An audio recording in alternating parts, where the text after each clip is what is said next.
Contohnya Bapak Ibu, saya sakit parah sedangkan adik saya tidak.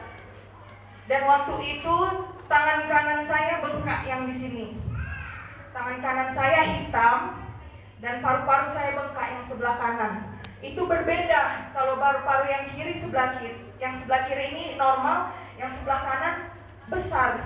Kalau didiagnosa kami kena demam berdarah waktu itu tahun 2003. Tetapi saya yang paling parah dibandingkan adik saya Sonia yang tidak terjadi apa-apa. Saat itu mama saya, tadinya ini mama saya Kristen Bapak Ibu. Dia menikah dengan papa saya dan balik Muslim. Waktu saya sakit parah, mama saya bingung mau dibawa kemana saya. Akhirnya dia berdoa. Dia katakan, Tuhan, selama ini saya lari daripadamu. Lalu kemana anak saya bawa ini Tuhan. Akhirnya mama saya diketuk hatinya untuk dibawa ke rumah sakit Santa Elizabeth Medan. Dan waktu itu saya dibawa ke sana Bapak Ibu. Saya sebenarnya sudah tidak ada harapan waktu dibawa ke sana. Karena dokter bahkan sekalian yang ada di sana adalah sudah ragu mereka tentang kesehatan saya. Akhirnya Profesor Dr. Paulus Sembiring itu adalah profesor yang terkenal saat itu di tahun-tahun itu, dan ahli patologi, ahli penyakit, dan mengatakan, Ibu, kemungkinan anak ibu ini meninggal dunia. Mendengar pernyataan itu, mama saya hampir depresi dan tidak tahu lagi apa yang akan terjadi pada saya. Setelah itu saya dibawa ke ICU Bapak Ibu. Perawatan yang paling parah. Umur saya sudah 13 tahun. Dan saya sudah tahu apa itu akil balik kalau istilahnya Bapak Ibu. Dan saya dibawa ke ruang ICU, saya sudah dimasukkan selang, sudah dimasukkan ke paru-paru. Itu menderita sekali. Tetapi dokter berkata lain, Ibu bersedia menandatangani surat operasi ini. Jika memang ibu bersedia, ibu harus rela bila anak ibu tangannya diamputasi. Jadi hari itu tangan saya ini sebenarnya udah mau diamputasi yang sebelah kanan ini. Dan waktu itu bila tangan saya tidak diamputasi, maka saya tidak akan ada lagi di bumi ini Bapak Ibu. Suatu hari ketika saya mau menghadap meja operasi, datanglah seorang penginjil bebas yang datang mendatangi saya, maksudnya saya Bapak Ibu. Dia berkata begini, Nak, mau ikut doa tante, katanya gitu. Waktu itu bapak mama saya nggak ada di ruang ICU, karena saya ini di sini ada tasbih sebelah kiri saya, dan di sebelah kanan saya ada Quran. Karena saya Muslim yang taat waktu itu Bapak Ibu. Dan akhirnya dia berkata apa dalam doa itu? Saya sembuh dengan darah Yesus. Sekejap saya bilang, saya tidak mau bilang doa itu. Tolong Nak, katakan aja Nak, saya sembuh dengan darah Yesus. Akhirnya dengan pertolongan yang maha kuasa saya menyebutkan saya sembuh dengan darah Yesus. Dan tibalah saya di meja operasi jam 7 malam 23 Mei 2003. Saya tahu itu kamar yang sangat aneh. Tetapi waktu saya disuntik bius, saya tidak sadar diri lagi. Akhirnya ini menurut kesaksian para dokter yang menceritakan kepada orang tua saya, bahwa sebenarnya saya di meja operasi itu tidak bernyawa selama 2 jam. Dan Profesor Dr. Paulus Sembiring ini mengatakan, tolong jangan dibawa ke kamar jenazah dulu. Karena sebenarnya Dr. Paulus Sembiring ini sudah mendedikasikan, bila saya sembuh dia tidak akan menerima honor sekalipun dari rumah sakit ini Bapak Ibu. Dia sudah berkata gitu, Tuhan, bila Engkau menyembuhkan anak ini dan menurunkan mujizat-Mu kepadanya, maka saya tidak akan menerima 1% pun dari rumah sakit ini. Dan Tuhan membela perkataannya Bapak Ibu. Tepat jam 2 malam saya keluar dari meja operasi Bapak Ibu. Tadinya bila saya tidak tahu apa yang akan terjadi sama saya mungkin tidak melihat Bapak Ibu sekarang ini. Dan saya saksikan ini adalah semua karena penyertaan Tuhan dalam hidup saya. Sehingga saya bisa membagikannya kepada Bapak Ibu. Di waktu meja operasi itu denyut nadi saya sudah tidak ada yang sebelah kanan. Otomatis harus diamputasi kalau denyut nadi tidak ada. Artinya itu tidak berfungsi. Jadi dokter ini mengatakan tolong jangan diamputasi anak ini, karena dia sudah hidup dan nadinya sudah kembali hidup. Akhirnya Bapak Ibu saya keluar dari meja operasi jam 2 malam atau jam 2 pagi Bapak Ibu. Dan saya sadar saya sudah aneh, saya rasa. Karena udah dimasukkan selang di sini Bapak Ibu, dibongkar paru-paru saya, terus dibongkar tangan saya di sini Bapak Ibu. Saya melihat saya bukan rati lagi begitu Bapak Ibu. Jadi sesaat perubahan terjadi dalam diri saya. Dan saya meronta, kenapa semua ini terjadi sama saya?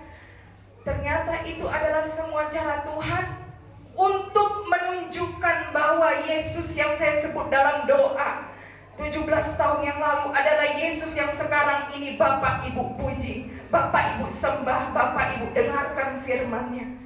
Dan ketika itu saya belum menjadi Kristen Bapak Ibu. Tahun 2005 Papa dan Mama saya divorce atau berpisah gara-gara satu pemahaman yang berbeda. Mama saya memiliki pemahaman hanya maut yang memisahkan karena dia bawa pemahaman Kristennya, sedangkan papa saya bawa pemahaman Muslimnya. Dan dia berkata boleh poligami kalau berkecukupan, begitu Bapak Ibu. Akhirnya mama saya tidak terima. Saya beserta 4 adik saya dibawa ke kota Padang Sidimpuan. Saat itu saya tidak tahu kenapa mama saya bawa saya dan adik-adik saya. Akhirnya di Padang Sidimpuan mama saya membawa kami ke satu gereja dan mengatakan baptis semua anak-anak saya kepada seorang pendeta. Kala itu mama saya tidak kompromi, tidak tanya sama saya sebagai anak paling besar. Saya marah sama mama saya, kenapa saya udah dibaptis? Saya kan Muslim sejati, saya bilang. Akhirnya mama saya kasih ultimatum sama saya, kalau kamu mau Muslim, pergi kamu sama bapakmu. Kalau kamu mau Kristen, ikut saya. Akhirnya saya bingung kan Bapak Ibu. Saya tidak tahu Kristen itu bagaimana. Sedangkan saya sudah tahu Muslim kental. Dan bapak saya ini, saya tidak bersedia hidup dengan dia waktu itu. Akhirnya Bapak Ibu, Tuhan tangkap saya. Saya sempat menjalani 2 agama. Saking saya marah sama yang Maha Kuasa. Kenapa papa mama saya seperti ini Tuhan? Kala itu saya menyebutkan dengan nama yang lain. Setiap anak saya percaya di dunia ini tidak ingin papa mamanya pisah. Demikian pula saya. Tetapi inilah rencana Tuhan yang terjadi dalam hidup saya Bapak Ibu. Sehingga waktu itu Bapak Ibu, saya menjalani 2 agama. Diam-diam saya sholat malam, sholat sunnah, sholat tahajud, semua saya jalani. Tetapi dengan ketaatan saya kepada mama saya jalani. Saya datang ke gereja hari Minggu. Suatu hari saya bingung, kenapa saya menjalani 2 agama. Akhirnya saya sholat tahajud Bapak Ibu. Dalam pemahaman Muslim, sholat tahajud adalah sholat yang dipercayai semua yang diminta akan terjadi. Waktu itu saya sholat tahajud jam 12 malam tepat. Dan saya bilang, ya Allah, berikanlah kebenaran kepadaku, jalan kebenaran. Apakah aku ikut Muslim atau Kristen? Saya tidak tahu yang datang sama saya itu siapa waktu saya sholat. Karena di dalam pengajaran mereka itu adalah termasuk sholat gaib, sholat yang mengundang roh jahat atau apapun itu. Saya beranikan diri saya, tunjukkan kepada aku ikut bapakku atau ikut mamaku. Akhirnya Yesus hadir dalam penglihatan saya. Akulah jalan kebenaran dan hidup. Tidak ada satu jalan kalau tidak melalui aku, dan tidak ada satu jalan ke surga jika tidak melalui aku. Saat itu saya belum tahu itu firman Tuhan. Dan Tuhan selalu menggema di dalam hati saya, ikutlah aku maka kau akan selamat. Ikutlah aku maka kau akan selamat. Itu seperti terngiang-ngiang di dalam pikiran saya, di dalam hati saya. Saat itu saya bilang sama mama saya, kala itu saya kelas 2 SMA, saya bilang, Mama, saya tidak mau berantem lagi sama mama. Saya mau menjadi Kristen. Kenapa kamu jadi Kristen? Yesus udah berbicara, Ma, gitu. Jadi kala itu mama saya pun merasa, apa iya ya anakku sudah Kristen? Akhirnya saya berkata, Mama, saya mau jadi Kristen, saya mau jadi Kristen yang taat. Jadi saya dari Muslim yang taat mau jadi Kristen yang taat. Begitu Bapak Ibu, saya nggak neko-neko. Kalau lihat Tuhan Yesus datang, saya langsung dapatkan dia langsung. Akhirnya dengan puji Tuhan, kelas 3 SMA saya juara umum dan saya mendapat undangan di Unimed jurusan MIPA Bapak Ibu. Kala itu kepala sekolahnya menawarkan kepada saya, ini ada jalur undangan Unimed, apakah kamu mau nerimanya? Maaf Bapak, saya tidak terima. Kenapa tidak terima? Saya mau masuk sekolah teologi. Saya bilang begitu Bapak Ibu. Saat itu mama saya tidak tahu bahwa itu adalah kerinduan hati saya. Dan ternyata pulang dari situ saya bilang sama mama saya, Mama masukkan saya jadi seorang hamba Tuhan. Sebenarnya saya masuk sekolah pendeta itu untuk mengenal Yesus Bapak Ibu, karena nggak ada yang bisa merubah pola pikir saya kala itu. Akhirnya mama saya dukung dengan penuh rasa syukur dia kepada Tuhan. Selama ini dia hilang Bapak Ibu, domba yang terhilang. Akhirnya dia Tuhan panggil dengan cara yang ajaib.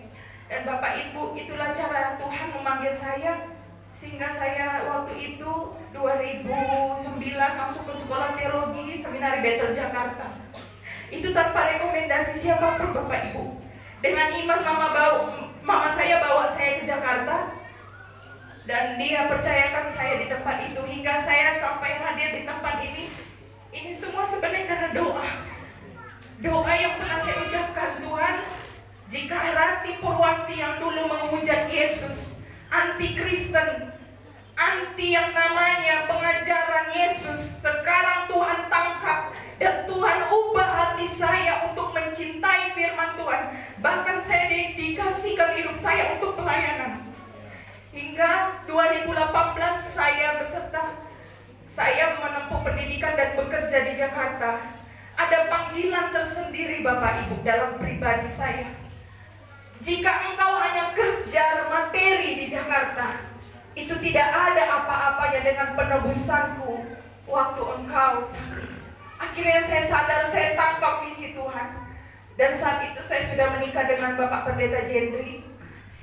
Kita berdoa bergumul 1 tahun, apakah ini visi Tuhan atau tidak.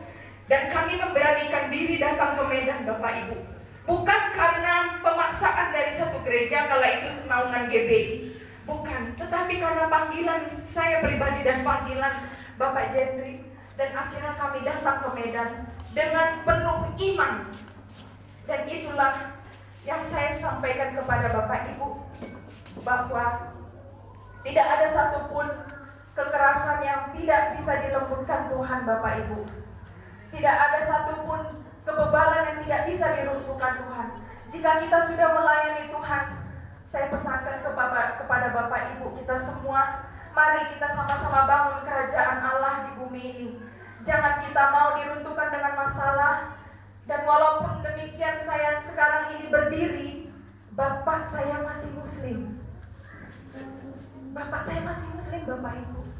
Dan mama saya lah yang mendukung saya untuk hal ini. Tetapi saya tidak mau patah semangat. Hanya karena papa saya Muslim saya tidak melayani Tuhan. No, tidak ada prinsip saya seperti itu. Itu adalah bagian Tuhan untuk merubahnya, dan bagian saya adalah melayaninya. Demikian Bapak Ibu.